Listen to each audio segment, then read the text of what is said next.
Good morning.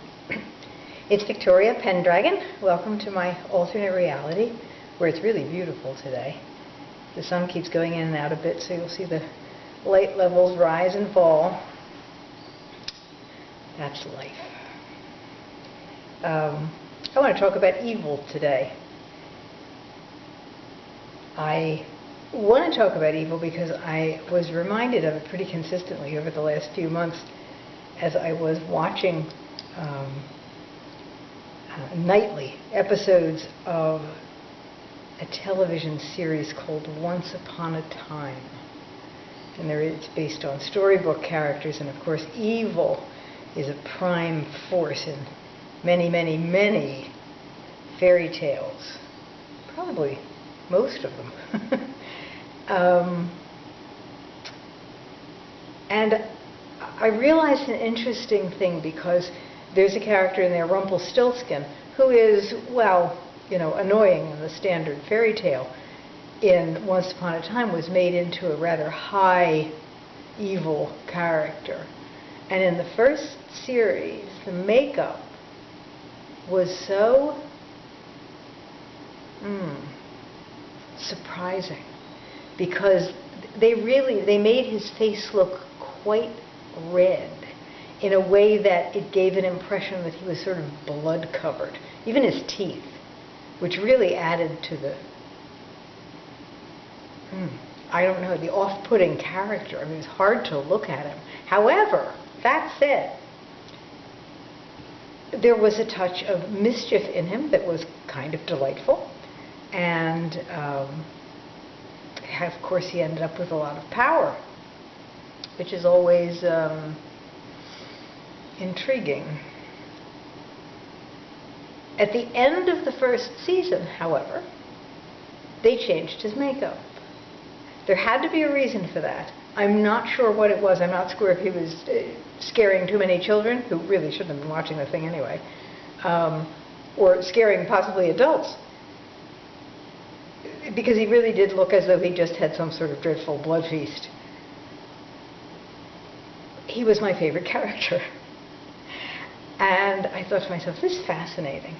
And I began to think about the difference between evil characters when they are like cartoon evil, is what I would call it, as opposed to characters that look more human. What they did to Rumpelstiltskin was they took him from a cartoon evil state to a more human state. And so he was actually, to me, less likable.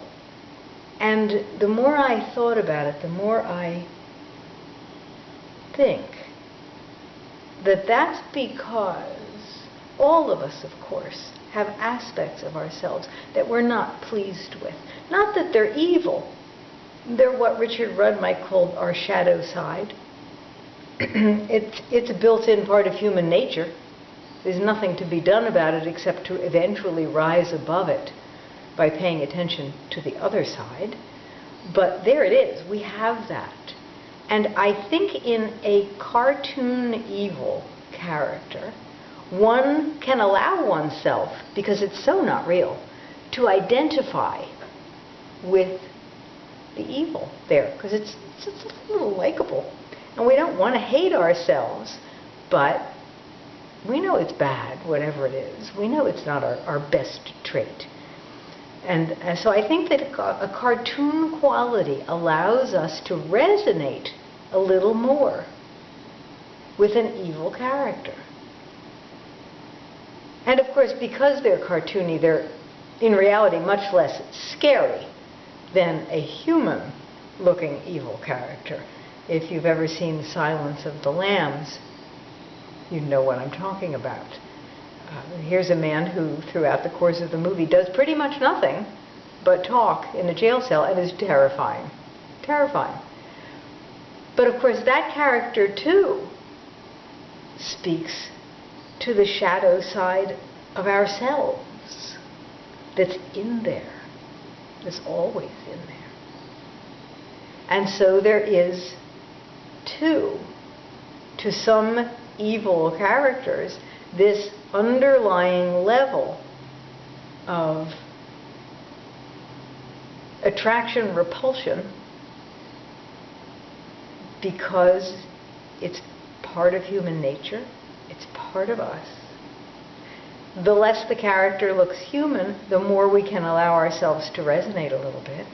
The more a character looks human, the more frightening it is, and not just because we might be the victim of such a character. The more frightening thing is we might be such a character. We might harbor that inside ourselves, somewhere in the dark recesses. Sometimes we're afraid of ourselves. And so when we see evil personified in a storybook form, and interesting that I say storybook, because evil characters are almost always even more evil when you're reading about them. Because then, of course, they're forming in your head. They're right inside you then. You're not just watching them. And so the fear can be even greater. And as I say, the fear is not necessarily of being a victim of such evil. Not for everyone. It's also the fear that that very thing lies within you, where your anger lies. We're taught to suppress our anger as children. We're taught not to address that part of ourselves. We really are. We're taught that it's bad if we're bad. And of course it's not conducive to life, certainly. But it's difficult to say that something is bad when it is in fact part of human nature. It's something to be looked at, though. If you don't look at things, especially the bad things, you can't deal with them. If you're unwilling to go there, whatever that is, it remains dormant. And watching movies and cartoons that have evil characters in us allow us, at some level, to go there. And ideally, to allow ourselves to address that age-old question that comes up whenever you meet anyone that you don't like, even, which is, how am I like that person? What makes me dislike that person so much? What part of me is like that? Back to one of my original teachers, Melinda Joy, and her saying, "Thank you for being me." No matter who we look at, it's a reflection of ourselves in some way. If we find ourselves in that vibration, that's what we've attracted. It's a reflection of ourselves in some way. And so we see in characters, in books, in movies, this evil. And in movies, of course, often the evil people are just incredibly wealthy, really well-dressed, often exceedingly attractive. It's because bad behavior and power that it brings seem to have a lot to offer.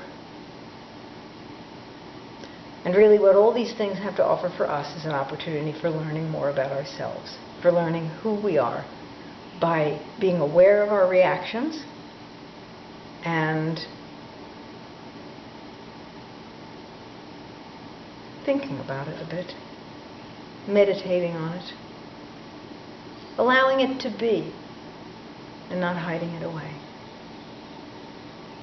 So, be yourself in your alternate reality. And look at all the opportunities you have for improvement. I will too. Thank you for being me. Bye.